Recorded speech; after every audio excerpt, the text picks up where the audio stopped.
Et dernier passage de cette pratique du Daoyin, ce qu'on appelle les pipou, c'est-à-dire à l'extérieur du corps, ce qui émane de notre corps.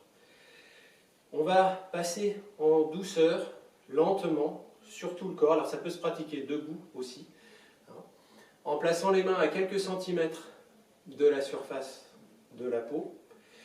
Et vous allez chercher, une fois de plus, à écouter. Alors là, peut-être encore plus, plus que les autres, mais toujours en restant avec une attention détendue, je dirais, hein, pas focalisée à vouloir quelque chose, en restant calme, à l'écoute, en accueil, plutôt qu'en cherchant à. Les sensations que vous allez peut-être percevoir dans le creux de vos mains et en résonance à l'intérieur de vous, sur les zones devant lesquelles vous passez. Et donc c'est très simple.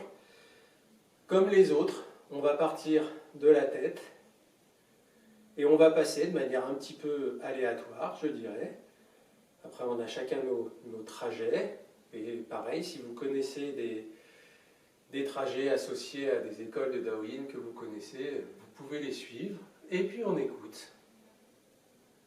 Voilà, les sensations éventuelles, principalement de la chaleur, parce que normalement on vient de faire le frottement, donc il y a beaucoup de chaleur qui peut se dégager, mais il y a d'autres sensations que je vous laisse découvrir pendant votre pratique.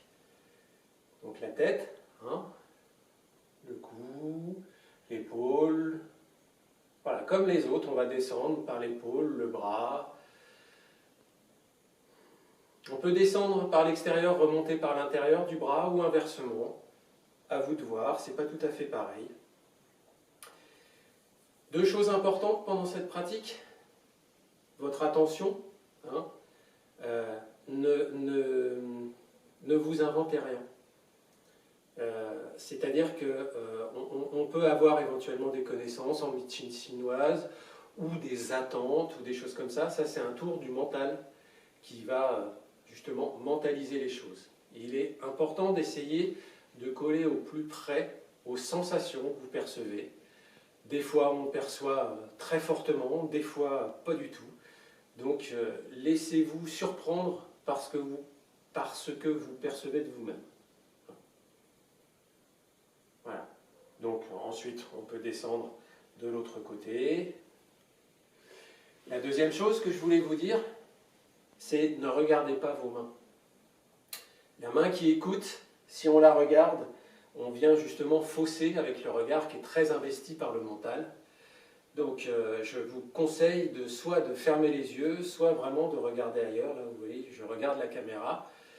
Et ne focalisez pas votre regard sur vos mains, ça va perturber la pratique. Donc là, vous voyez, je descends comme ça, mais on peut aussi descendre sur le côté, remonter par l'intérieur. C'est vraiment comme vous le souhaitez. Laissez-vous guider par ce que vous sentez de vous-même. Peut-être comme si le corps avait enflé, dans le bon sens du terme, comme s'il dégageait quelque chose, comme si on avait enfilé un vêtement, en fait, un petit peu. Des choses qui émanent un petit peu à l'extérieur de nous. C'est appelé de plein de noms différents suivant les orientations de pratique. Voilà, moi, on appelle ça pipou dans la pratique de la médecine chinoise et du Qigong.